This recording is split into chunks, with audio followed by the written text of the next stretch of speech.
just Ren pissing me off once again. And Nynaeve is everything but stable, so I think that is a terrible idea. And this is not just because I don't like her, like she is not stable, that's a fact. And like basically everybody wants a piece of Matt, and I get it. Am I just imagining things? Is it like not actually in my head? Am I going crazy? And I'm as confused as you are, bro. It was sad. I had a little hope for a moment and it was crushed. Like for a moment there, she was like really like level-headed and reasonable and rational. And I was like, what is happening? And I was like, what the actual fuck? So Ren literally woke up and chose murder, and I was here for it. Hello, welcome back to my channel and welcome to another reading vlog where I'm gonna be reading A Crown of Swords.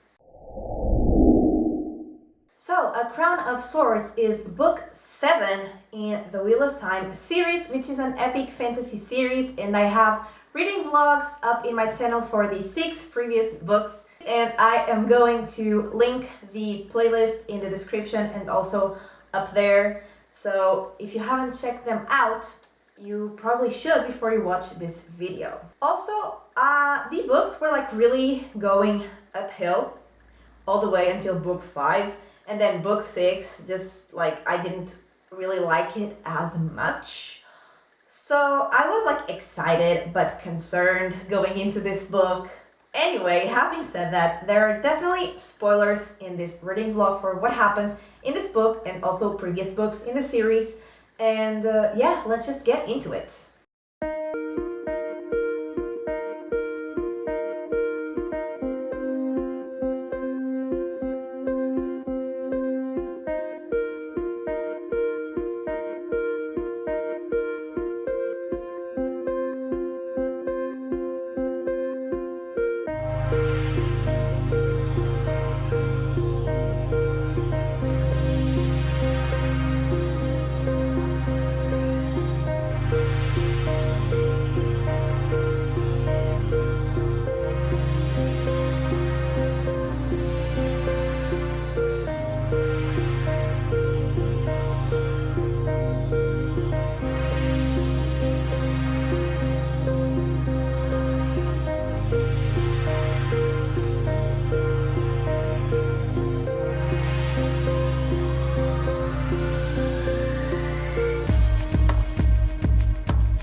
Okay, so as you must have seen, I went to Cyprus, which was really fun. It was my first time going there, and I went there because my mom went there to work, and so I just tagged along, and yeah, it was really fun.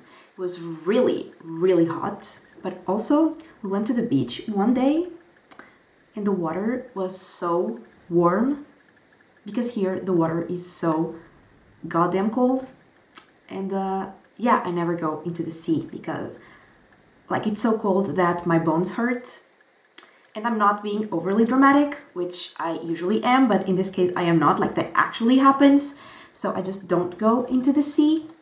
And there the water was so warm and the food was so good, but there was like so much food as well, and like I eat a lot, but it was a lot even for me. But yeah, it was really fun, and I had planned on like reading, a lot while I was there, but that did not happen, and I only managed to read on the flights. Like I had 2 flights to go there and then 2 flights to come back, and I just read on those 4 flights, but I did get to page 268, and also it's midnight. Actually, it's 7 minutes past midnight because I can just never not procrastinate. So I just always leave it to this time of the day or the night to film my videos. But anyway, like I was saying, I got to page 268, which is a little over 1/3 of the book. And just like in the previous one, I feel like not a lot has been happening. So in the prologue, we don't start. Some things happen that might be relevant to the future, but for now I'm not gonna mention.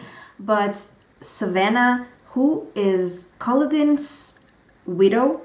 Kaladin, who was the leader of the Shaido Aiel, who are the clan of the Aiel who do not support Rand. And Matt did kill Kaladin, and so Savannah was his wife. And now she has been the wife of the last 3 clan chiefs of the Shaido. I think it was 3. So, you know, she might be a bit unlucky. Or, I mean, the men who marry her might be a bit unlucky, which she hates when people say, but, you know, there's some evidence to that. But anyway, she wants Rand. Basically, she wants Rand to be her new husband because she wants to lead the Aiel. And so she decides to launch an attack on the rest of the Aiel and Rand and everyone who is there. But the Aes Sedai who are with Rand basically creates a barrier with their power, and then they fight back, and there is a whole fight, and basically the Shaido lose, and they also lose a lot of people, but Savannah manages to escape. And just to clarify, I thought that was really, you know, exciting, like a great way to start a book. So I thought it had a really promising start, but then, you know, it started not being that exciting.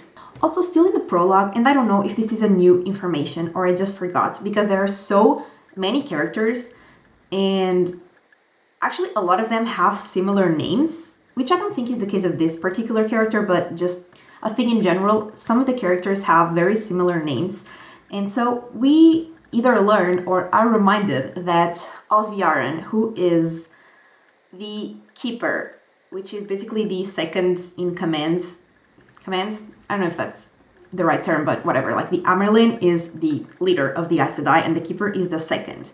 And she is Elida's keeper, so the ones who are in the White Tower, not the rebels who are now led by Egwene. And that woman, Alviaran, is from the Black Aja. And like I said, I don't know if that is a new information or if I just didn't remember knowing that, but it was a surprise for me. So next, Rand and Perrin and the rest of the people they are with, because now there are always a lot of people, like everywhere, but especially with Rand. But I feel like in the first books we had, you know, like Rand and Matt and Perrin and Egwene and Nynaeve, and maybe they would be with some like 1 or 2 other people, but now there are literally like hundreds of people around them, and like I said, there are so many characters that I just get confused. But again, that is besides the point. I'm rambling so much and I don't know why. I just feel like talking. But getting back to the point, they get to, and here we go, saying with things that I don't know how to say, Cairhien. Yeah, and Colavare has taken the throne, been named queen, even though she had sworn fealty to Rand. So obviously Rand is not happy about that. And then he learns about some more things that she has done because Fail was there, and she tells Rand. And basically Colavare is charged with treason and murder, and she is like stripped of all her titles and is exiled to some farms somewhere. Also, I had a note here saying that to go to page 140 because something made me angry. And oh, okay, yeah, right. Because Perrin is telling Rand that he doesn't want Rand to hurt the Aes Sedai that he has captured. And he says, I won't let them be hurt, Rand. And then says, you won't let it? And Perrin says, I won't. They are prisoners and no threat. They're women. And Rand says, they're Aes Sedai. And I was like, bitch, when you were fighting Lanfear, when you were fighting Lanfear, you didn't want to hurt her because she was a woman. And then, Maureen's gone because of that. So, that just pissed me off. Like, that was an excuse for a literal Forsaken who is a follower of the Dark One, but not for these Aes Sedai who are, like Perrin said, prisoners. And I don't know if they're not a threat, but they're just there, Yeah, just Ren pissing me off once again. But moving on, we get to Egwene's camp, and someone there lets her know that they have sent some Aes Sedai to the White Tower to let the others know what the Red Aja did with Logain. Like what Siwan said that they did, that they were basically the ones who set up Logain to be the false dragon, so they would basically take Elida away from being Amerlin. And Egwene's like, yeah, maybe that would work, but that would take a lot of time. And then she realizes that Moghedien, the Forsaken they have there hidden and basically as a prisoner, is being freed, which was one of the most exciting things that happened in this whole section that I read. But I'm pretty sure that actually also happened at the end of last book, so it's not even like a new thing that happened. But yeah, Moghedien is free, which is, just not good. Also, still with Egwene, I think they were accepted, which is like lower than Aes Sedai, not yet Aes Sedai. Two of them basically blackmail or try to blackmail Egwene because they say that they know that Nynaeve and Elaine pretended to be Aes Sedai, which is obviously not allowed. But Egwene just shuts them down like a queen. Also, she goes into the world of dreams to talk to the wise ones of the Aiel. And then she sees some things there that honestly I don't fully understand, so I'm just gonna wait for them to happen in the real world or not happen and talk about them once I do, know what the hell that means. Also, and this I think is the last thing, Lan appeared finally, and he appeared there with his new Aes Sedai, who's called Myrel or Myrel. I'm gonna go with Myrel, but who knows? And basically the bond he had with Moiraine transferred to Myrel because that was the person Moiraine had chosen for her bond to go to. And that is because Myrel has helped other warders before who had lost their Aes Sedai. She has basically helped them overcome the grief because it's like super intense because of the bond. And that is why Moiraine chose Myrel.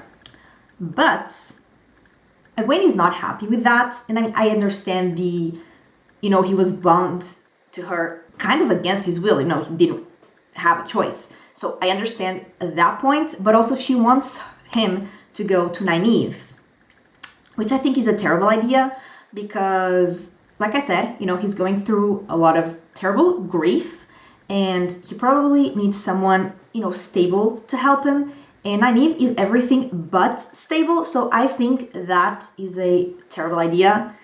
And this is not just because I don't like her, she is not stable, that's a fact. So yeah, like I said, probably a terrible idea. And yeah, that is where I'm at, and not a lot has been happening so far. Also, some books ago, I said that the only relationship I was on board with was between Perrin and Fail.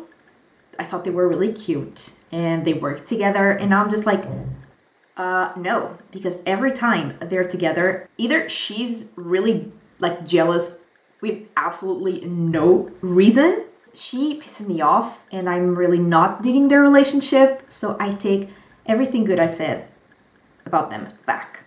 And one more thing, Moiraine was obviously, like I said, mentioned, and I just miss her. Yeah. But yeah, that's where I'm at, and I'm just okay about it. It's fine. I'm not hating it. I'm not loving it. I'm just, expectantly waiting for something exciting to happen. And yeah, that's it. I don't know how long I have been talking for, but I feel like I have been talking for 2 years. So I'm just gonna shut up because I feel like this video will be long enough without me extending myself. And I will talk again once I read another third, and hopefully I will have something more interesting to say than just rambling on about random stuff. And yeah.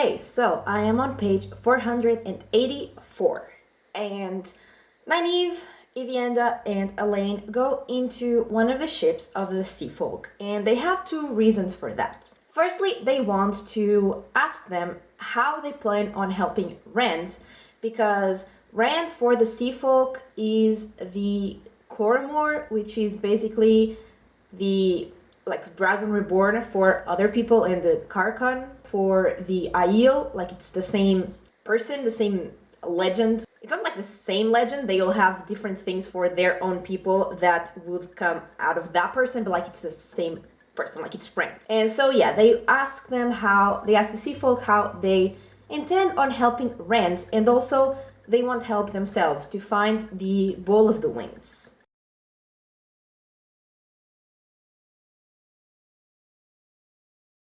Now, Matt was kind of left behind. He did not go with the girls, and he sees a woman that he recognizes as a dark friend who has tried to kill him in the past. And so he follows her, and she enters a house, and then he learns that that house belongs to Caradin, and Caradin is an inquisitor of the White Cloaks, or Children of the Light, who are like against everything that has to do with the One Power, and also against dark friends. So what is a dark friend doing it?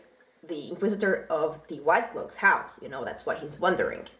And then we see the conversation between Caradin and that woman, and basically he wants her to get Matt. Then, while Matt is like getting out of there, he runs into two Aes Sedai who follow Elida, and they want to take Matt to Elida.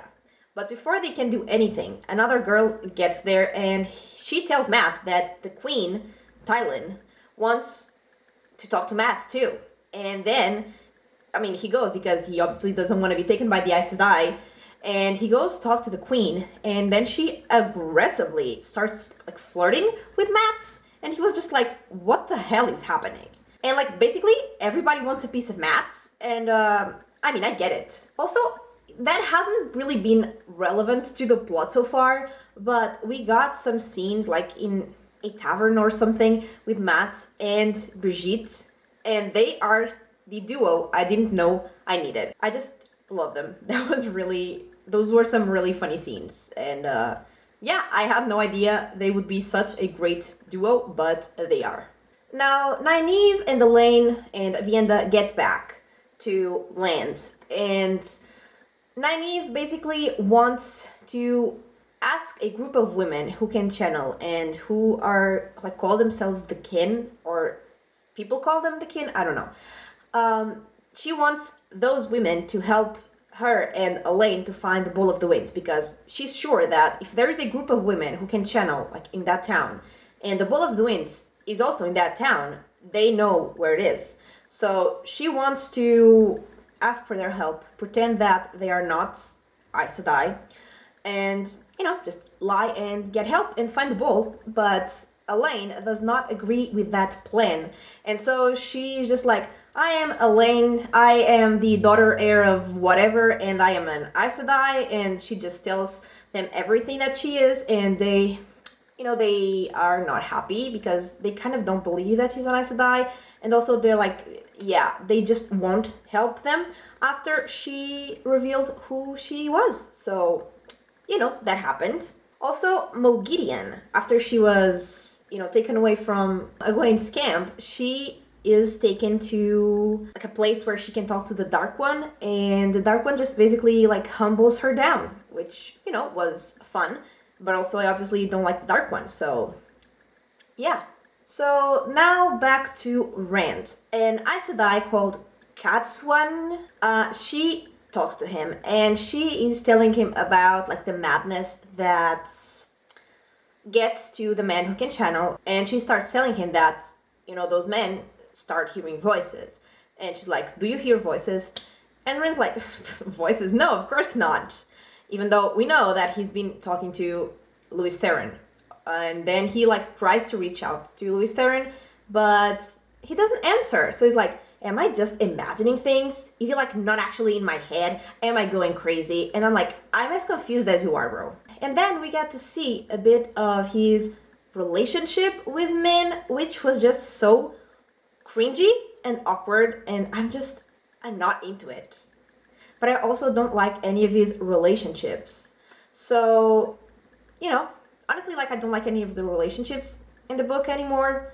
So there's that, because, like I said before, I actually liked Perrin and Fail, but now I don't. So there is that. Also, speaking of Perrin, like, he had an argument with Rand, and Rand just basically, like, told him to get the hell out of there where they were. And so Perrin was leaving, and, you know, on the one side, I was, like, sad because Perrin had a fight with his friend, but also I was, like, happy because, you know, Perrin deserves to go live his life away from all this dragon bullshit. But then he gets together with, like, a group of people, including Fail, and basically they are on a mission to go find the prophet. And I'm just like, so that fight that was just pretending, you know? Yeah, I felt betrayed because I want Perrin to go live his life, and I know that's not gonna happen, but because he's Taviran and whatever. But you know, that was sad. I had a little hope for a moment, and it was crushed. But there is where I'm at. And I feel like not any, like, really major or exciting things happened in this part either, but I am actually enjoying it. Like, I enjoyed it way more than the first section I read, and I don't know if it, like, I don't have, like, a specific reason for that, because there wasn't anything happening that I was like, oh my god, this is so exciting. But maybe I just, you know, I'm starting to like these characters and, like, hanging out with them, just, you know, doing whatever. Or maybe that was because there was a lot more Matt scenes in this section, and Matt is the highlight of this series for me now, and, like, he's just so funny every time he is on a scene. It's just so funny, and also sometimes really wholesome, and I just love him. And we also got a little bit of Perrin, even though not as much as I would have liked. And also, in terms of Nynaeve, I am, like, not really, you know, feeling any strong emotions towards her. I mean, she has done some things that have annoyed me, but also she, like, for a moment there, she was, like, really, like, level-headed and reasonable and rational, and I was like, what is happening? So, you know, I'm kind of pretty neutral about her, which is always concerning because she always gets back to the point where I hate her. So I'm wondering what the hell she'll do. And yeah, also Rand, this is probably, you know, a bad thing since he's the main character, but the scenes he's in are always the ones I'm the least interested in. So yeah, that is happening. But having said that, I am definitely liking it more than I liked the previous one. And yeah, I will come back once I finish it.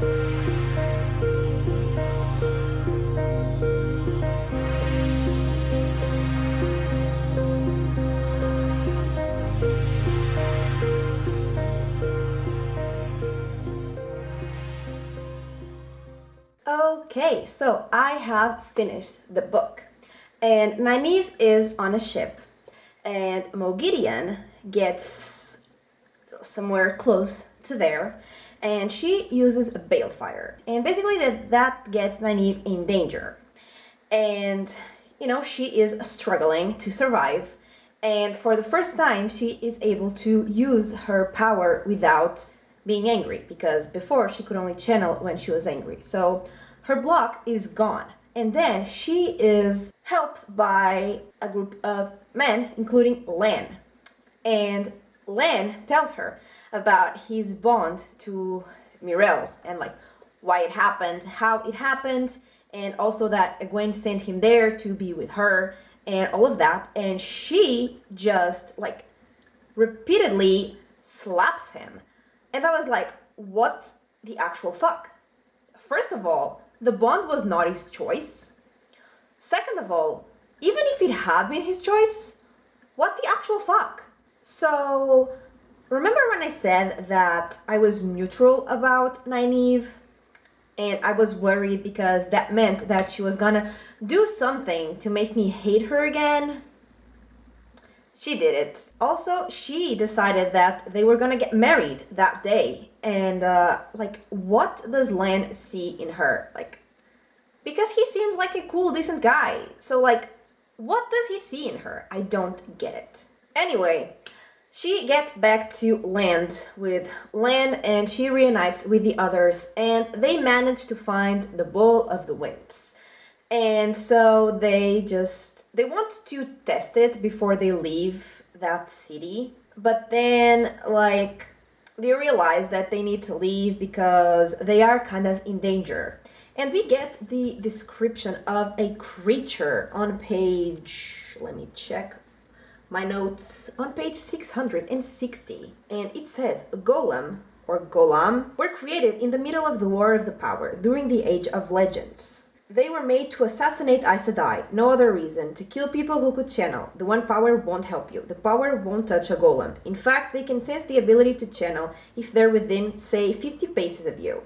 You won't know the golem until it's too late. They look just like anybody else on the outside. Inside, golem have no bones. They can squeeze themselves under a door and they're strong enough to rip a door off steel hinges with one hand, and that is absolutely terrifying. So that is happening and they have to run and they are getting ready to get the hell out of there. But then Matt realizes that Oliver, who is like a boy that has joined his bands of people and basically, Matt kind of adopted, and it's adorable, by the way, is missing. And so he needs to find Oliver. So he tells everyone else to just go run for their lives, and he stays behind to find Oliver. And so he is on his way trying to find the boy, and he sees that the Xianchen are getting there. And the Xianchen have been in book 3, maybe? 2, 3? Maybe 2? They are the ones that have people who can control people who channel with the Adams, the whole thing. And they are getting there, and then there's a huge fight, and Matt gets hurt. And there is where we end with Matt. And I would be worried if I thought Matt would actually die, but I don't think that is gonna happen anytime soon or ever. At least I hope not. So I'm just, I'm pretty sure Matt is okay. Then back to Rand. He is actually stabbed or cut with that dagger from Shadar Logoth, the one that Patton Fane, who is a Dark Friend and a character that really creeps me out, has. And he's obsessed with that dagger, and I don't remember if he stabs or if he just cuts Rand, but with that dagger that is it has darkness, evil, and Rand is just not okay. And then he is sort of partially healed by some of the Aes Sedai and some of the Ashaman, and he wakes up and he decides that that day is the day that he's gonna kill Samael, who is an Forsaken. He has been basically taken over the city of Ilion. So Rand literally woke up and chose murder, and I was here for it. And so, like I said, he is ready to fight Samael, and Samael takes him to Shadar Logoth, which, like I said, he's like the dagger, overrun with darkness and evil and stuff. And there is a really cool fight scene, because the fight scenes in this series are always really cool and exciting and just well written, and so I really liked that. And then there was the darkness of Shadar Logoth. Rand saw it coming, and then he lost sight of Samael for a second, and when he looked back, Samael was gone and it was only the darkness. So he's assuming Samael was killed by the darkness, and I'm just was he really, or is this in the first 3 books maybe, that Rand always thought that he had killed the Dark One? Because it felt too easy. And like, if Samuel is indeed dead, that was very anticlimactic because he wasn't even like killed by Rand or any other character really. So I'm hoping he's not dead, because if he did die there, that was very, disappointing because we didn't even get to see it. So yeah. But that was the end. I mean, not the end, because then Rand got back to Ilion and he basically was crowned king of Ilion. And that was the end. And before I say a bunch of things and then repeat myself in my final thoughts, let's just get into my final thoughts. Okay, so let's start with the characters. Quarren was previously my favorite character. I absolutely loved him. But I feel like in these past couple books, or more than just a couple, he has been like forgotten. There was a whole book he was not there, and then like he has been there, but he's not been doing anything major. He's just there. I don't know, he had such a cool arc previously. He was like this very powerful person, lord, and now he's just, there. That just makes me sad. Also, and I know I have said this a couple times before in this video, but his relationship with Fail was actually the only relationship I liked in this goddamn series, and now I don't even like that relationship. Next, moving on to Rand, I have seen some reviews saying that, Rand is starting to get really, really interesting, and I don't feel that. I liked him more in the first couple books, even though he was not like the powerful person he is now. Like, I liked him more, and I thought him more interesting, to be honest, because like I have also already said, these scenes with Rand are definitely the ones I'm the least interested in. I do have to say that like at the end of this book, I got a lot more invested in his storyline, and I am liking his like descent into madness or whatever is happening to him. Like, that is interesting. But overall, he definitely has not won me over yet. Unlike Matt, who is absolutely incredible, and I have been told that he only gets better, so yeah, I'm excited. And like, he's just so funny. Every time there's a scene with Matt, unlike Rand, I'm so excited. Like, no matter what happens, like if I just get to follow Matt, I'm happy. But I did hate the whole thing with Tylin, that queen. She just basically like sexually assaulted him and nobody cared. And then even he was like not caring and saying that like then he was gonna chase her, and I was like, bro, what the fuck is going on? So that was weird. But apart from that, I love Matt. Also, like I said, I don't think he's dead. Like, I didn't say this before, but I know spoilers of things that will happen to him, so I know he's not dead. Yeah, but overall, I just absolutely love Matt, and he is definitely my favorite character now. Also, more characters.